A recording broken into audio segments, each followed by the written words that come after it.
ఏయ్, నీ భార్యను చూస్తే నా తల్లి గుర్తుకొస్తుందిరా. అందుకనే ప్రాణాలతో వదిలేస్తున్నాను. ఇంకోసారి ఈ క్వారీ వైపు వచ్చినా కన్నెత్తి చూసినా చూసే కళ్ళు నడిచే కాళ్ళు ముక్కలు ముక్కలుగా దరికేస్తా. పద్ధతి మార్చుకో, ప్రాణాలతో ఉంటావు. పో!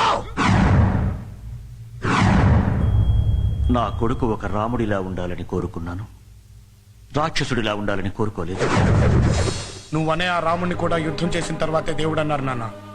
ఆ రాముడు సీత కోసం యుద్ధం చేశాడు, ఈ సాంబడు సీమ కోసం యుద్ధం చేస్తాడు.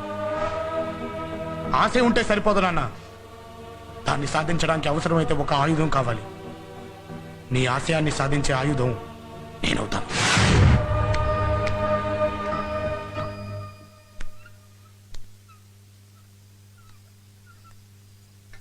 భోంచేయండి. మిమ్మల్ని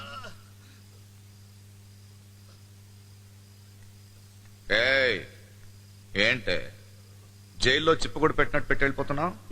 నేను మామూలుగానే పెట్టానే. లేదే, నీ కళలో తేడా కనిపిస్తోంది. చిన్న పిల్లాడి చేతిలో చావు నుంచి తప్పించుకున్న చేతకాని వాడినని నీ కళ్ళతో అంటున్నావు. అదిగో అదిగో. నేనెందుకండి అలా అనుకుంటాను? మరేంటి ఆ చూపుకర్తో? చెప్పు చెప్పు చెప్పు చెప్పు. వాడు నా గుండె మీద గుద్దితే నా గుండె ఒక క్షణం ఆగిపోయింది, కానీ తను పాత ఎన్టీఆర్ సినిమాలో చూస్తోంది. అంత లోకపోయిపోయానా నీకు? మళ్ళీ ఇక్కడికి వచ్చి నన్ను చేతకాని వాడిలా చూస్తుంది. ఎరా, నేను చేతకాని వాడిలా కనిపిస్తున్నానా? చేతకాని వాడిలా కనిపిస్తున్నానా? అడిగి మరీ తెలుసుకుంటాడేట్రా కదా. ఏంట్రా అన్న? అబ్బాయి నేను ఏమనలేదండి. ఆడి చేతిలో దెబ్బలు తిన్నా పెళ్ళాన్ని పట్టుకుని భలే కొట్టేశారు. మగాడంటే మీరే అన్నానండి కదరా. రేయ్, నీ దృష్టిలో నేను చేతకాని వాడిని, కానీ నాకే తెలుసు నేను పగబట్టిన పాముని. చంపే వరకు బుసుగుడుతూనే ఉంటా. ఆడిని చంపడం అంత తేలిక కాదులేండి. ఇప్పుడు అతను పెద్ద నాయకుడు.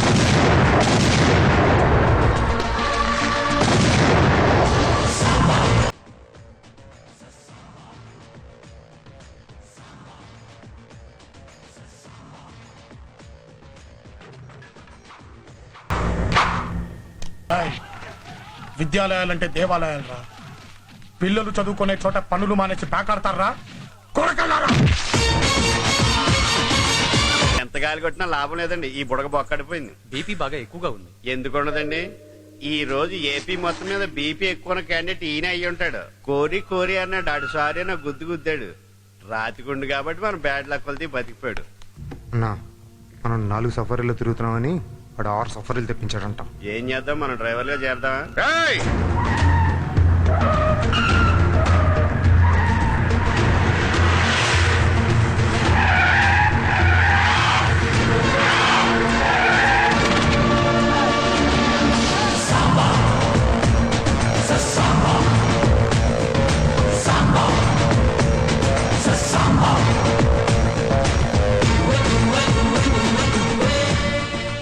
రేయ్, ఇక నుంచి ఊళ్ళో ఎవడైనా సారా తాగినా సారా అమ్మినా తల తెగిపోద్ది.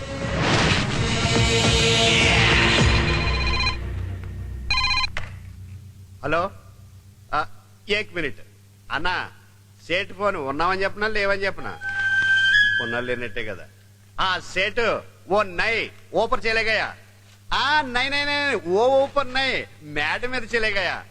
తర్వాత కారు టీకే. వీడిది నాకు అర్థం కాదు, నాది ఆడికి అర్థం కాదు. ఓపర్ చేయలేగా అంటే మీరు మరణించారనుకుంటున్నాడు. మేడ మీదకి వెళ్ళారని మేనేజ్ చేశాను. ఆహా, భలే ఉన్నాడు కదండి. ఈ ఫోటో చూస్తుంటే మీకు ఏమనిపిస్తుంది? నీకేమనిపిస్తుంది? చచ్చిపోవాలనిపిస్తుంది. నేనా నువ్వా? నాకేం దోలా. నేనే గాని మీ ప్లేస్ లో ఉంటే వాడికి నన్ను చంపే అవకాశం ఇవ్వనండి. మరి నేనే చచ్చిపోతాను.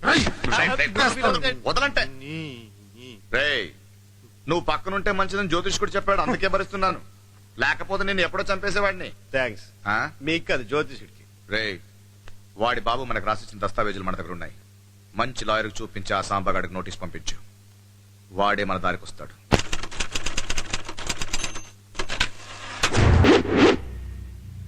మాటలు నేర్చించలక ఉసుకో అంటే డిస్కో అవుతున్నట్టు అలా ఉంది ఇది. ఎందుకు నోటీస్ పంపించావు? ఎందుకు పంపానో కోరి నాకు రాసిచ్చిన మీ నాయన చెప్పలేదా? రాయడానికి ఆయన ఎవరు, రాయించుకోవడానికి నువ్వెవడివి? అది నా తాత సొత్తు. తాత సొత్తు మనవడికి మాత్రమే దక్కుతుందని చెప్పలేదా మీ లాయరు? అంటే సెక్షన్ 136 ప్రకారం. లాయరు, నల్ల కోటేసుకున్న వాడికి నాలుక చాలా అవసరం. దాన్ని ఉంచుకో, తెంచుకోకు. సాంబా నువ్వు ఎక్కడున్నావో మర్చిపోయి మాట్లాడుతున్నావు.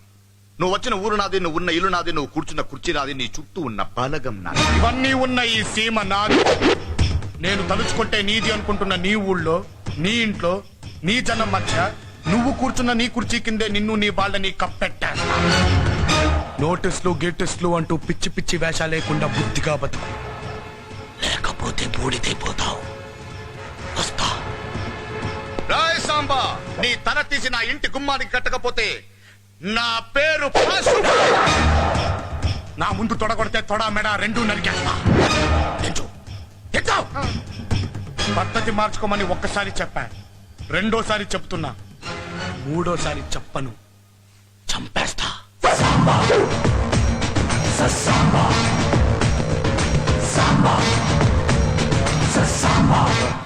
చావుని చాలా దగ్గరగా చూసినట్టుంది కదండి. మీరు అలా కోపంగా చూసి కవర్ చేయకండి, మీరు దడెత్తిపోయారు. అయినా ఎవరు చేసే పని వాళ్ళు చెయ్యాలి. మనకి ఎందుకండి తొడగొట్టాలి, అవి నేను నెప్పెడుతుంది తప్ప. ఇంకా నయం, వాడు దించమానగానే దించారు కాబట్టి సరిపోయింది. లేకపోతే ఆ మస్తాన్ గడి మటన్ కొట్లో ఏలాడుతుండేది మన తోడ. రా బావా, ఏంటి ఇక్కడికి తీసుకొచ్చావు?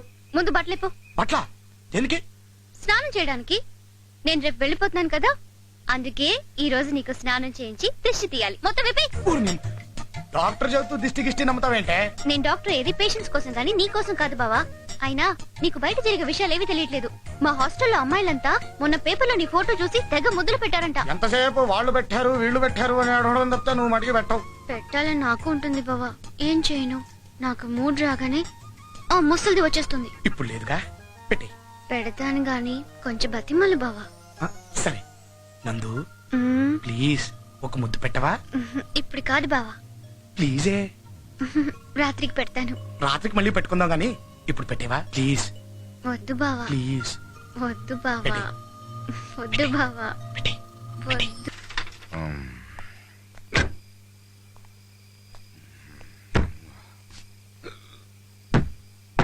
ఎవరది? వస్తుండ్రా.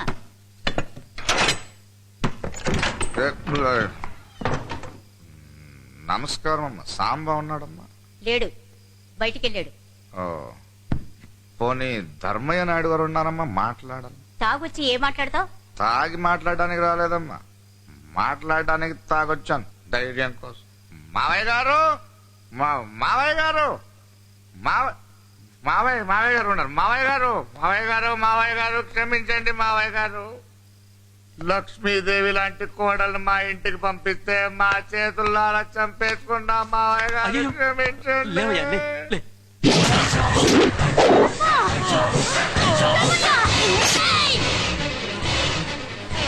తాగొచ్చాను అనుకున్నావా? నాకు అలవాట్లేదు. మీరందరూ నా చేతుల్లో ఇక్కడ, మీ కొడుకు నా తమ్ముడి చేతుల్లో అక్కడ.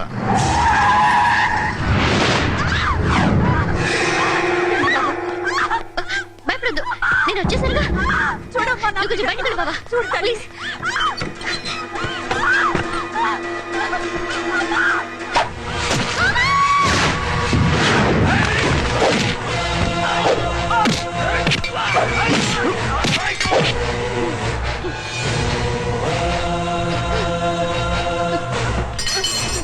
క్షమించమ్మా.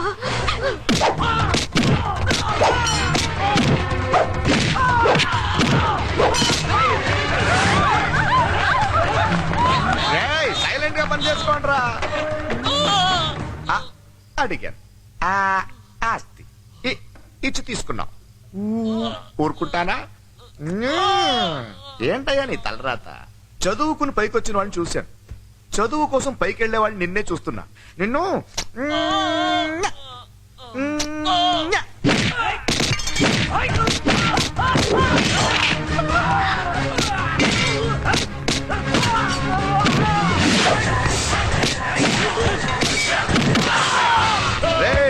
తిరగబడేవాడిని తెలివితేటలతో కొట్టాలరా, వాళ్ళతో కాదు.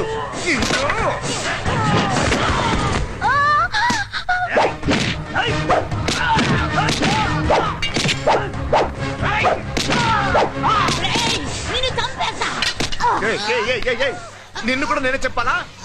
నిన్ను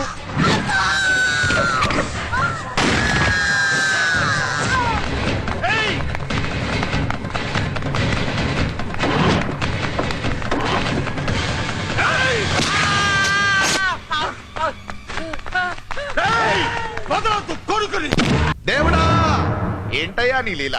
వీళ్ళందరూ నీ దగ్గర రప్పించుకోవడానికి నన్ను వాడుకున్నావా? అన్యాయం కదా. సర్లే, నువ్వు నాకు అప్పచెప్పిన పని నేను పూర్తి చేశాను.